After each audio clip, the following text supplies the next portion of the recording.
Hi friends, எல்லாரும் எப்படி இருக்கீங்க? நல்லா இருக்கீங்களா? இன்னைக்கு டே இன் மை லைஃப் தான் நான் ஷேர் பண்ணியிருக்கேன். இன்னைக்கு ஃபுல் டே நான் என்ன பண்ணேன், எங்கே போனேன் அப்படின்றத தான் நான் ஷேர் பண்ணியிருக்கேன். ஒரு வழியாக என்னுடைய கிச்சனுக்கு இன்னைக்கு ஃபுல் டே லீவ் விட்டாச்சு. எனக்கெல்லாம் பெரிய சந்தோஷம் எது அப்படின்னா, மேரேஜுக்கு அப்புறம் எங்கன்னா வெளியே போயிட்டு வர்றது தான். அதுவும் இந்த ஒரு நாள் குக்கிங் லீவ் விடுறதே பெரிய சந்தோஷமாக இருக்குது. ஃபேமிலி ஹெல்த்தியாக பார்க்கணுன்றதால வீட்லேயே சமைச்சு தான் சாப்பிடுவோம். அதிகமாக ஹோட்டலில் சாப்பிட்றதில்ல. இப்படி ஏதாச்சும் லீவ் விட்டால் தான் உண்டு. மார்னிங் 5:30க்கெலாம் எழுந்து வீடு வாசல்லாம் கழுவிட்டு கோலம் போட்டுட்டு நானும் குளிச்சுட்டு ரெடி ஆகிடுச்சு.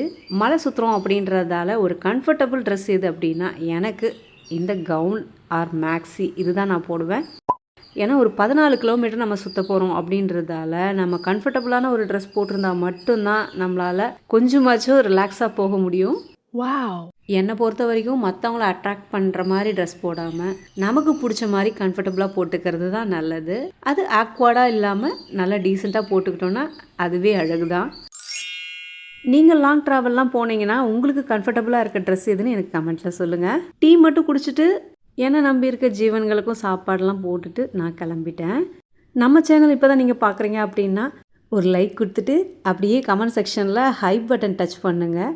என்னோடய சேனலுக்கு லைக் பண்ணி சப்ஸ்கிரைப் பண்ண எல்லா உறவுக்கும் ரொம்ப நன்றிங்க. ஹேர் கேர் வீடியோவில் கேட்டிருந்த கொஷின்ஸ்க்கு கொஞ்சம் ஆன்சர் நான் நெக்ஸ்ட் வீடியோவில் எல்லாமே நான் ஷேர் பண்ணுறேன். இங்கே கோயிலுக்கு போயிட்டதால் என்னால் எதுவுமே ஷேர் பண்ண முடியல. ஹேர் கேர் ஷேர் பண்ணதுக்கு ஒரு 2 யூடியூபர்ஸ் என்னை அவ்வளோ அழகாக சூப்பராக திட்டினாங்க. எங்கள் வியாபாரத்துலையும் எங்கள் வயிற்றுலையும் அடித்து நீ என்ன நல்லாவாக இருக்க போகிற, நீயும் அதே ஆயில் பிஸ்னஸ் தானே பண்ண போகிற அப்படின்னாங்க. நான் ஏங்க இந்த மாதிரி ஆயில் பிஸ்னஸ் நான் பண்ண போகிறேன், ஒருத்தவங்களை ஏமாற்றி பிழைக்கணுன்னா நான் ஏன் இந்த வீடியோ ஷேர் பண்ண போகிறேன். நான் யூஸ் பண்ணுறது நேச்சுரல் ரெமெடி. இதை நான் ஷேர் பண்ணுறதால எல்லாருக்குமே ஒரு ஹெல்ப்ஃபுல்லாக இருக்கும் அப்படின்றதால தான் நான் ஷேர் பண்ணியிருக்கேன். உங்களுடைய வியாபாரத்தை கெடுக்கிறதோ ஏன் சப்ஸ்கிரைபரை நான் ஏமாற்றக்கூடாதுல்ல. நீங்கள் உங்கள் சப்ஸ்கிரைபரை ஏமாத்துறீங்க. முடி வளரும், இதை தடவுங்க, அடுத்து என்ன பண்ணுங்க, எண்ணெய் கொடுத்து இந்த ஷாம்பு போட்டால் தான் இன்னும் நல்லா வளரும் அப்படின்றீங்க. இது எவ்வளோ பொய்யான நீங்கள் தானே வேலை பண்ணுறீங்க. நான் பொய்யான வேலை நான் செய்யலையே. நான் எங்கே போனாலும் டாக்ஸுக்கு ஃபுட்டு கொஞ்சம் கொண்டு போயிடுவேங்க. ஏன்னா எங்கே பார்த்தாலும் நாய் ஓடிக்கிட்டே இருக்குது அப்படின்னா காரணம் அந்த பசி கொடுமை தாங்க. குட்டி போட்டுச்சுன்னா அதுக்கு பாலும் கொடுக்கணும், அது பசியும் தாங்க முடியும். யோசிச்சு பாருங்களேன், நம்ம ஒரு வேளை சாப்பிட்லன்னா அவ்வளோ கஷ்டமாக இருக்கும். அங்கே அவ்வளோ பட்னியாக இருக்கும். ஃபுட்டு கொண்டு போயிடுவேன், இந்த வாட்டி கொண்டு போகல. அதனால் பிஸ்கட் மட்டும் ஒரு 100 ருபீஸ்க்கு வாங்கி எல்லாத்துக்கும் போட்டுட்டு வந்தேன். நான் பிஸ்கட் போடும்போது நீங்கள் கவனிச்சிருப்பீங்க, ஒரு ஆட்டோக்கார அண்ணா இருந்திருப்பார். அந்த அண்ணா என்னை கேட்டார், என்ன போடுறீங்க அப்படின்ட்டு கேட்டார். நான் பிஸ்கட் தானே போடுறேன் அப்படின்னதுக்கப்புறம் சொன்னார், இல்லைம்மா நிறைய பேர் டீசெண்டாக நாய்ங்களுக்கு விஷத்தை வச்சுட்டு போகிறாங்கம்மா, ரொம்ப கஷ்டமாக இருக்குது. நான் நிறைய நாய் இறந்து போச்சு, இப்போ இருக்கிறது இது மட்டும்தான், நான் முடிஞ்ச அளவுக்கு நாங்கள் ஒவ்வொருத்தராக இதை பார்த்துக்குறோம் அப்படின்னாரு. ரொம்ப சந்தோஷமாக இருந்துச்சு அதை கேட்கும்போது. இப்படிப்பட்ட நல்ல மனிதர்களால் தான் இன்னமும் நம்ம நாடு நல்லா இருக்குது. தயவுசெய்து முடிஞ்சால் நாம் ஒரு ஜீவனுக்கு உணவு கொடுங்க, இல்லைன்னா தண்ணியாச்சும் கொடுங்க. நாய்கள் இனம் மட்டும் நம்ம மனுஷனை நம்பி தான் 16,000 வருஷமாக நம்ம கூட இருக்குதுங்க. காட்டு விலங்கு நாட்டுக்குள்ளே வராமலும் தடுக்குது. இன்றைக்கி நிறைய தெருவில் திருடு போகாமல் இருக்குதுக்குன்னா காரணம் மெயின் திருநாயால் தான். ஏன்னா அது குலைச்சியே அதை அவங்கள விரட்டிடும். செஞ்சிக்கிட்ட பார்த்திங்கன்னா இந்த மாதிரி மலை தான் இருக்கும். மலை மேலே ஒரு கோயில் இருக்கும். இது ராணிக்கோட்டை, இது ராஜா கோட்டை. செங்குத்தாக இருக்கிறது ராஜா கோட்டை. யாரெல்லாம் செஞ்சிக்கோட்டை வந்திருக்கீங்கன்றது கமெண்ட்டில் சொல்லுங்கள். திருவண்ணாமலைக்கு வந்தாச்சு. திருவண்ணாமலை இந்த இடத்துல தாங்க, இந்த கிராமத்தில் தான் நாங்கள் பயிரெலாம் வாங்குவோம், வேர்க்கடலை. நீங்கள் கேட்கலாம், சென்னையில் இல்லாத வேர்க்கடலையா அப்படின்னு கேட்கலாம். சென்னையில் எவ்வளோ இருக்குது, எல்லாமே ஹைப்ரிட்டாக இருக்குது. ஆனால் இங்கே தான் எனக்கு நாட்டு வேர்க்கடலை கிடைக்குது. நாட்டு வேர்க்கடலையில் சாப்பிட்றதே ஒரு டேஸ்ட்டு தான், அது ஒரு மனம் தான், ருசி அதிகம் அது. அதனால தான் இங்கே நாங்கள் பயிரையும் வாங்கி இங்கே எண்ணெய் ஆடி கொண்டு போயிட்டு அங்கே விற்கிறோங்க. அதனால தான் என்கிட்ட தேடி எண்ணெய் வாங்குறாங்க. இத்தனைக்கும் என்னுடைய ஷாப் உள்ளே தான் இருக்குது. காலி ஆகிடுச்சுன்னா எங்களுக்கு வெயிட் பண்ணி எங்களுக்கு தயவுசெய்து எப்போ வரும்னு ஃபோன் பண்ணுங்கன்னு கேட்டு அந்தளவுக்கு எங்ககிட்ட ஹோப்போடு வாங்கிட்டு போவாங்க. எந்த கலப்படம் இல்லாமல் சுத்தமாக நல்ல எண்ணெயாக கொடுக்கறதால தேடி வாங்கிட்டு போவாங்க. எண்ணெய்லாம் ஆடி எடுத்து வச்சுட்டு வர்றதுக்கே மணி 12 ஆகிடுச்சு. கிரிவலம் ஸ்டார்ட் பண்ண ஆரம்பிச்சிட்டோம். இந்த மலையை சுற்றி வரணும்னா 14 கிலோமீட்டர் நம்ம சுற்றி வரணுங்க. காலில் செருப்பே போடாமல். அங்கே பாருங்கள், ஃபாரினர்ஸ் கூட காலில் போடல.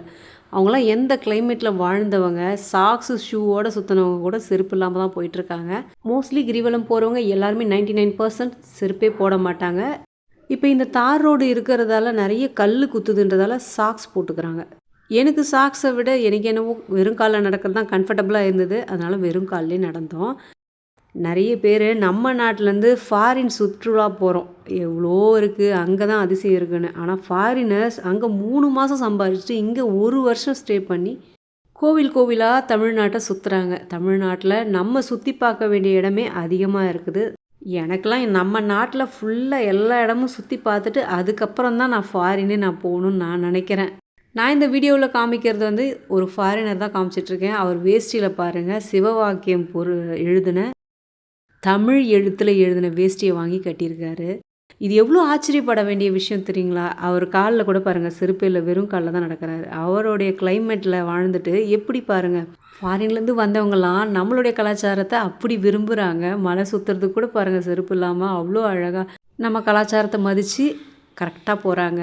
நம்ம கூட இந்த அளவுக்கு ஃபாலோ பண்ணுவோமான்றதெல்லாம் தெரியல.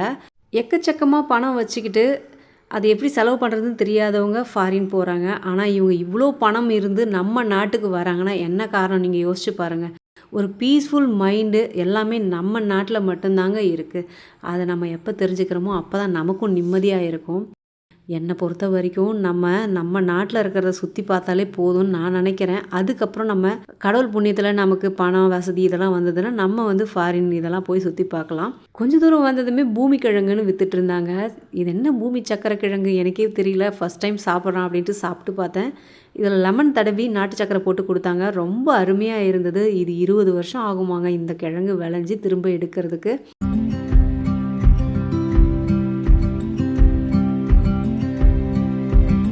7 கிலோமீட்டர் வந்துட்டோம். அதுக்கப்புறம் ஒரு சோடா குடிச்சிட்டு, பன்னீர் சோடா தான் எங்களுக்கு பிடிக்கும். உங்களுக்கு எந்த சோடா பிடிக்கும்ன்ட்டு கமெண்ட்டில் சொல்லுங்கள்.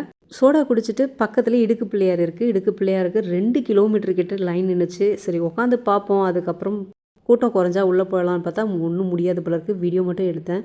இந்த இடுக்கு பிள்ளையார் இடுக்கில் நம்ம நுழைஞ்சி வெளியே வந்துட்டோம்னா நோயே வராதுன்றது தான் ஐதீகம். நிறைய பேர் வந்து இது மூட நம்பிக்கை, முட்டாள்தனம்னு சொல்லலாம். ஆனால் இதோட உண்மையான அர்த்தம் என்ன அப்படின்னா, இந்த சந்தில் நம்ம நுழைஞ்சி வர்ற அளவுக்கு நம்மளுடைய வெயிட் கரெக்டாக வச்சுக்கிட்டோன்னா, அதாவது அதிக உடல் எடை இல்லாமல் ஸ்லிம்மாக உடம்ப வச்சுக்கிட்டோன்னா நமக்கு நோய் வராது அப்படின்றது தான் ஐதீகம். உள்பக்கம் இதோட ஓட்டையே பார்த்தீங்கன்னா வேறு டிஃப்ரெண்ட்டாக இருக்கும். ஒரே கல்லில் உள்ளே குடஞ்சி செஞ்சுருக்காங்க. நீங்கள் இந்த இடுக்கு பிள்ளையார் கோயிலில் நுழைஞ்சி வந்திருக்கீங்களான்றதும் கமெண்ட்டில் சொல்லுங்கள்.